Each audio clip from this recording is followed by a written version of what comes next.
Fala, meus irmãos, tudo na santa paz? Olha essa história que está ali em Atos capítulo 10. Ali tem dois personagens muito interessantes que pode trazer lições fantásticas.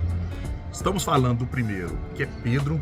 Pedro teve a oportunidade de ser um dos primeiros discípulos a ser escolhido por Jesus. Então ele teve a oportunidade de conviver com Jesus boa parte do tempo que Jesus esteve aqui, a partir do seu ministério, depois do seu batismo. E Jesus oportunizou para Pedro até andar sobre as águas. Pedro viu coisas que poucos viram nessa terra, presenciou, testemunhou. Mas quando chega lá em Atos 10, que já tinha passado o Pentecoste, a morte de Cristo, a sua ressurreição, já tinha passado um bom período. Lá no capítulo 10, Deus traz uma revelação para Pedro fantástica sobre um lençol amarrado nas quatro pontas, onde tinha animais. E ali, mais uma vez, Pedro, na sua ignorância, nega Deus mais uma vez.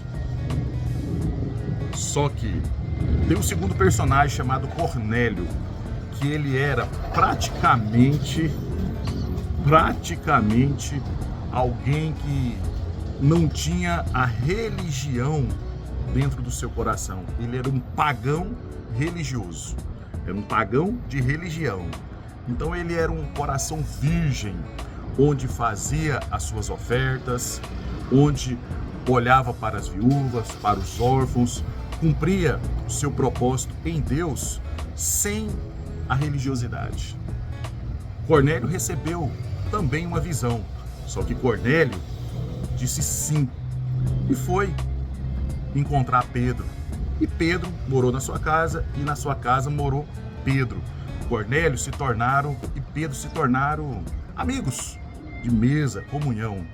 Nesse momento, você pode estar pensando, olha o que Deus faz. Coloca Pedro para pregar para um pagão religioso. Mas isso não é verdade. Quem é convertido naquela ocasião é Pedro, através chamado Cornélio. Onde Pedro via, de uma certa forma, sentar somente com os judeus, que Jesus só veio para os judeus, que Deus é para os judeus, o Espírito Santo é para os judeus. E Cornélio sabia que era para todos, inclusive para um homem que negava Deus o tempo todo, que era Pedro. Quando Cornélio, através do seu testemunho, da sua vida, da sua casa, da sua mesa, da sua relação, entrega tudo, ali há uma conversão genuína de Pedro. E Pedro começa a viver coisas extraordinárias a partir daquele momento. Não na perspectiva de ver simplesmente aquele povo judeu, mas olhando para o mundo, para todos, sem discriminação nenhuma. Aquela irmã que usa um brinco, aquele irmão que tem uma tatuagem, que tem um cabelo maior, que tem uma roupa isso, uma roupa aquilo. Esse era o Pedro.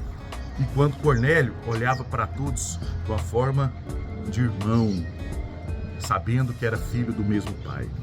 E assim, a gente tem que ter os Cornélios na nossa vida, para que nós, enquanto ainda Pedros, venhamos a nos converter desse caos religioso que nós nos metemos e acaba nos afundando. Quando for chamado para andar sobre as águas, será como um guincho nos levando para as profundezas, e que a gente viva de uma forma plena, absoluta, como Cornélio vivia, e que a gente seja convertido nas nossas religiosidades. Em nome de Jesus, venhamos ser Cornélios, homens puros e convertidos em Cristo Jesus. Amém?